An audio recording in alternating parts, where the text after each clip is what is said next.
On the east side of this vast lake lies a city that has been a witness to environmental atrocities subjected to its beloved lake, Lake Victoria, or Namlolwe, as it was fondly referred to in the pre-colonial era. In the 1920s, the British colonial officials decided to introduce the Nile Perch into Lake Victoria. What started as a simple economic incentive morphed to become one of the most prolific human-caused extinction within an ecosystem. This was not a simple decision. In fact, it was hotly debated at the highest level of British administration in colonial East Africa. They were frustrated that such a huge lake was only able to produce very small fish.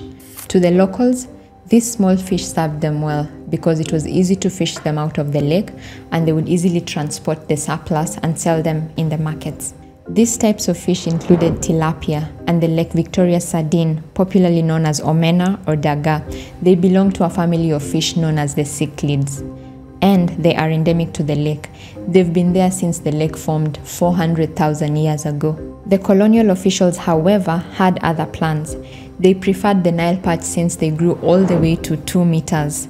Lots of fish would mean enough to supply the local markets, and they'd be left with surplus for exports. There was one problem though. The local fishermen at the time did not have access to equipment that would enable them to fish such a huge catch. Also, the pricing meant the local population would not be able to afford the Nile Perch, also known as mbuta. Despite clear warnings from ecologists, the Nile Perch still found its way to Lake Victoria by the 1950s.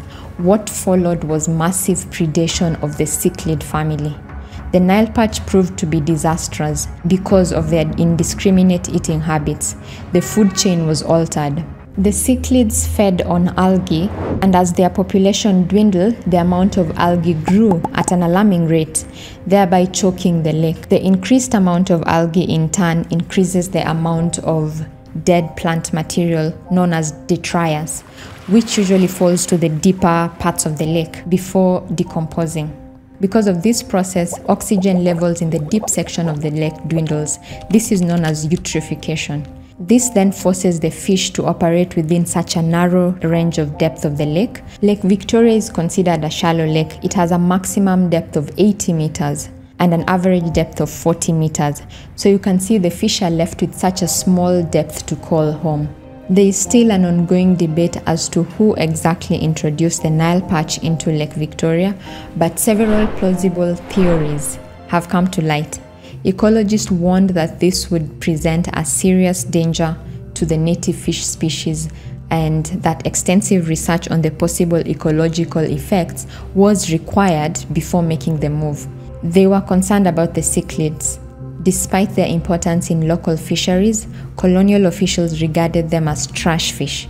As pressure mounted to introduce the Nile Perch, the Uganda Game and Fisheries Department, which was at the time part of the colonial government, decided to introduce it upstream of the Murchison Falls, which allowed the fish to enter Lake Kyoga but not Lake Victoria. However, in the 1950s, the Nile Perch started appearing in Lake Victoria. A decision was made to add more stock since the fish was already present. This was a poor decision made in haste.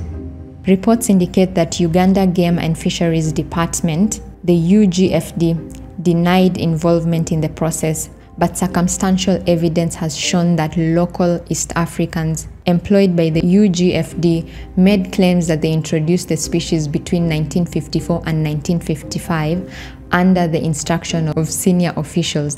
The UGFD argued that the Nile Perch must have made its way to Lake Victoria unassisted through the Owen Falls Dam when it was shut down for maintenance.